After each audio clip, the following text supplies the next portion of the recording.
聞いたことがあるだろうか。古代の電池という言葉を。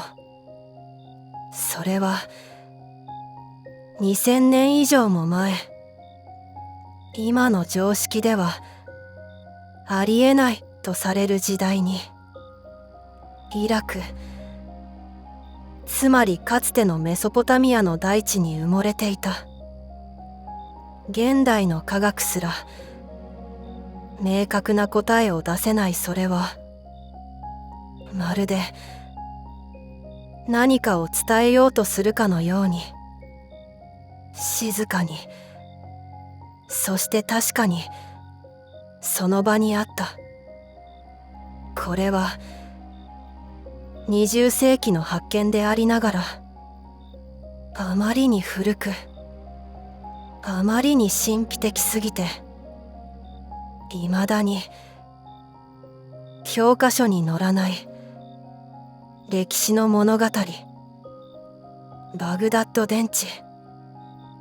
果たしてそれは本当に電池だったのか、それとも私たちの知らない文明からのメッセージだったのか。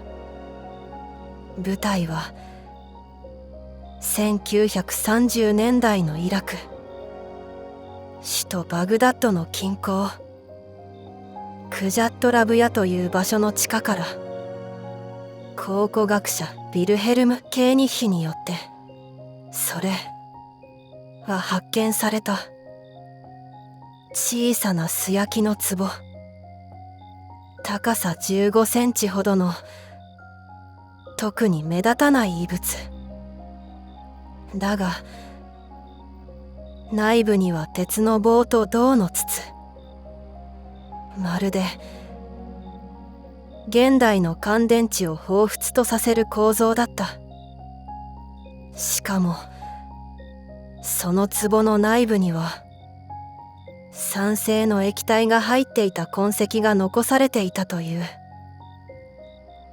これはもしや電池なのか。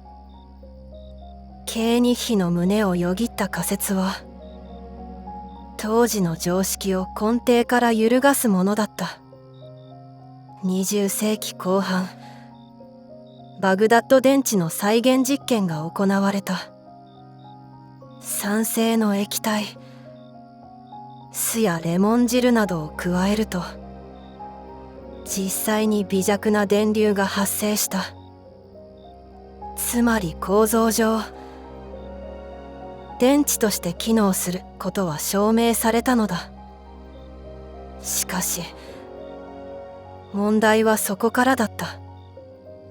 一体2000年前の人々が何のために、どのようにそれを使っていたのか。古代に電気を使う道具などあっただろうか。照明、それとも宗教儀式、あるいはもっと別の、今では想像すらできない技術に科学者たちは議論を重ねたが、決定的な答えには至らなかった。そして今なおその謎は続いている。この電池が意味するのは単なる偶然の産物なのか、それとも私たちが知らない古代の科学の存在なのか。シュメール人、アッシリア人、バビロニア人、この地域にはかつて世界最古級の文明が栄えていた。くさび型文字、天文学、都市計画、彼らは確かに高度な知識を有していた。ではもし電気すらも手にしていたとしたら、ある学者は語る。バグダッド電池のような遺物は氷山の一角に過ぎない。失われた文明はすでに科学技術に到達していた。だがそれを伝える術がなかった。石に粘土に断片的に刻まれた知識はやがて風化し、人々の記憶から消えていった。我々がそれを神話と呼ぶようになっただけなのかもしれない。バグダッド電池には確かに電気は流れた。しかし何に使われたのかを示す痕跡は見つかっていない。光を灯す道具もない。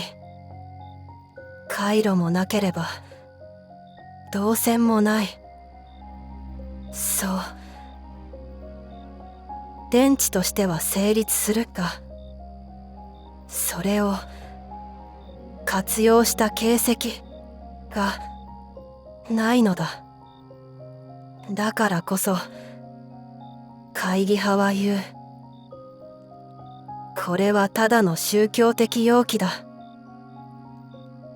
防腐や儀式用の道具に過ぎない。電池というのは現代人の無双に過ぎない。だが一方でこうも言われている。それを使っていた文明ごと消えてしまったのだと。まるで私たちの理解を超えたある文明の記憶だけがこの地中に残されたように、今やバグダッド電池は大パーツ、時代にそぐわない物品の代表格として世界中のオカルト愛好家や研究者たちに語られている。異星人の介在、時空を超えたテクノロジー、消された歴史と陰謀論、ありとあらゆる説がインターネット上には溢れている。だがどの仮説も証明はされていない。だからこそ人々は引き寄せられる。この壺の中には未来への鍵があると、私たちが見失った何かが眠っているのではないかと。夜の博物館の静けさの中、薄暗い照明のもとに置かれたあの素焼きの壺、誰も声を出さず、ただその静かなる主張に耳を傾ける。科学でも歴史でも語りきれない謎、それはもしかしたらまだ知らぬ私たち自身の物語なのかもしれない。私たちが思うより人類の歴史ははるかに深く、そしてまだ語られていない真実に満ちている。その第一章を私たちは見落としてきたのかもしれない。